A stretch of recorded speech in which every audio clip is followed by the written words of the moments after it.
É uma cultura divina, diferente de uma cultura voltada para o interesse meramente material, que, como sabemos, é efêmero, é temporário, é ilusório. Então, um ponto interessante a entender para explicar esse sistema é que todos nós, sem nenhuma exceção, somos eternos, somos uma alma eterna, plenos de bem-aventurança e de conhecimento. E nós viemos a esse mundo e agora estamos morando temporariamente dentro desse corpo. Um corpo masculino, um corpo feminino, homem, mulher, carioca, brasileiro. Mas isso é absolutamente temporário. Então, quando a alma vem a esse mundo e recebe esse corpo, ele fica sob a influência do que nós chamamos de Maya. Já ouviram falar em Maya? A energia ilusória, material. E a característica principal de Maya é que nós esquecemos a nossa autoidentidade eterna e espiritual e passamos a achar que somos esse corpo, que somos essa cobertura material temporária.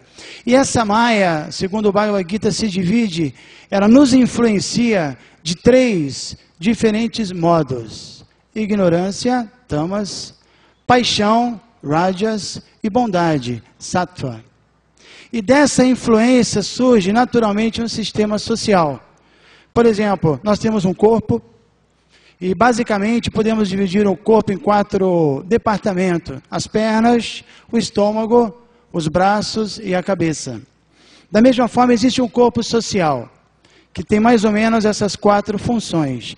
Então, uma pessoa que esteja mais sob a influência de tamas, que é o modo da ignorância, ela tem certas características. Uma pessoa no modo da ignorância não tem propensão a estudos, a filosofia, a conhecimento, também não tem propensão à liderança, e pelo contrário, geralmente tem uma vida mais voltada à indolência, à preguiça, é adicta à intoxicação, e muitas vezes a um comportamento até maldoso, prejudicial. Então, essa é uma pessoa sob a influência no modo da ignorância. Sob a influência da mistura da ignorância com a paixão, surge o Vaishya, que é o comerciante, basicamente, mas essa paixão misturada com a ignorância dá uma característica interessante. A paixão significa desejo, significa atividade, significa busca de prazer intenso. Isso é o modo da paixão.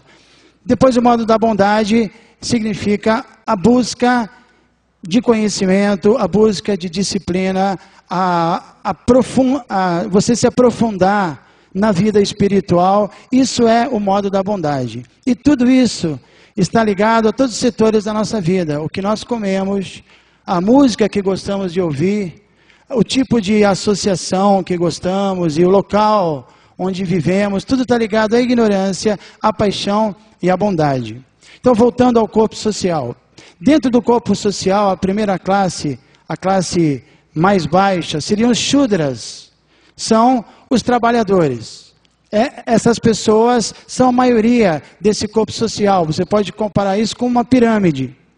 Pessoa lá embaixo, a maioria, quer dizer, são pessoas influenciadas pelo modo da ignorância. Um pouco mais acima, vem o modo da paixão com a ignorância. Mais acima, uma porção menor, vem a paixão. E finalmente, poucas pessoas estão no cume da pirâmide, no modo da bondade. Então, nessa era que nós vivemos, chamada era de Kali, mais do que nunca, o modo da ignorância é muito proeminente. Isso é explicado também nas escrituras védicas, porque existem 4 atividades que caracterizam essa ignorância, que é a matança dos animais, por uma questão meramente de buscar um prazer temporário e assim, insignificante da língua. Então isso é muito forte. A intoxicação, bebidas, drogas, a promiscuidade sexual e finalmente os jogos de azar, que significa a busca do enriquecimento ilícito, jogatina, aposta. Então essas 4 atividades são consideradas dentro da filosofia védica como as atividades que puxam a pessoa para baixo, que levam a pessoa para o modo da ignorância. E certamente sabemos que na sociedade moderna, essas 4 atividades são muito proeminentes. Então, o que se chama, de um modo geral, de cultura, como a grande maioria está sob essa influência, são Shudras. Então, eles ditam a cultura. E uma pequena porção que está lá em cima, a classe pensante, a classe que combate, a classe que cria alternativas, são os Brahmanas. Seriam as pessoas que pensam, as pessoas intelectuais. Então, praticamente, a contracultura é um fenômeno que existe fortemente na era de Kali. E sempre vai existir.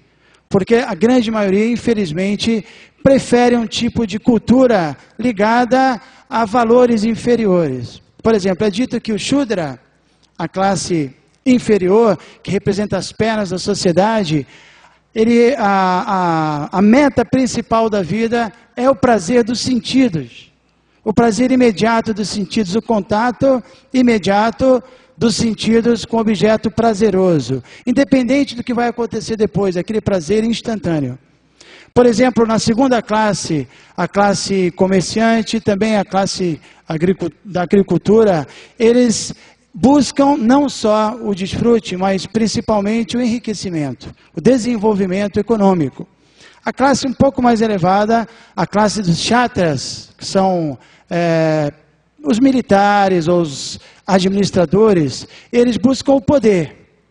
E somente os Brahmanas, a classe intelectual, que representa a cabeça da sociedade, busca conhecimento. Então, existem diferentes tipos de culturas, porque existem diferentes interesses. Isso é uma coisa psicológica. O que para um é cultura, muitas vezes para outro é contra-cultura, e vice-versa. Então, isso é um fenômeno que sempre vai existir, e nós entendemos que, imagina uma criança está no colo de uma pessoa de uma forma desconfortável, então você vai trocando ela de colo, ela não para de chorar. Na verdade, ela só para de chorar quando você coloca essa criança no colo da mãe. Aí ela se sente bem, se sente confortável em todos os sentidos. Então, essa troca de cultura, vem o Brahmana, cria uma alternativa nova, depois o Kshatriya ataca, essas coisas todas que estamos falando, isso nunca vai acabar, a menos que, concordando com Edgar e com a observação que o Swami Tilaka fez, a menos que a classe espiritualizada realmente tenha a pureza, porque os Brahmanas, essa classe intelectual, nem sempre está, a gente vê isso, nem sempre está tendo um comportamento puro. E nessa de pensar, de tentar encontrar solução e não encontrar uma justiça social, encontrar um mundo tão conturbado, ele também se perde e às vezes se deixa levar por drogas, por coisas parecidas. É muito comum.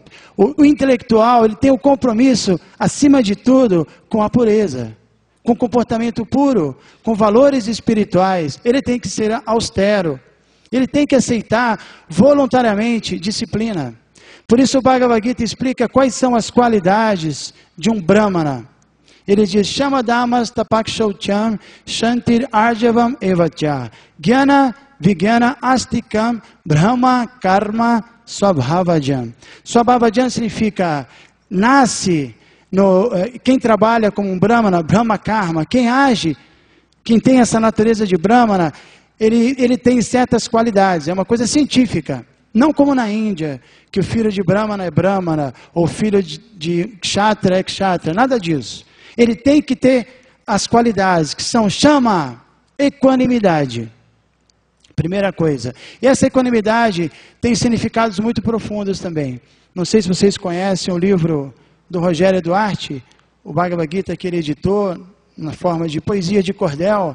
Tem uma faixa, tem um CD que acompanha, que a nossa querida Cássia Eller, ela canta.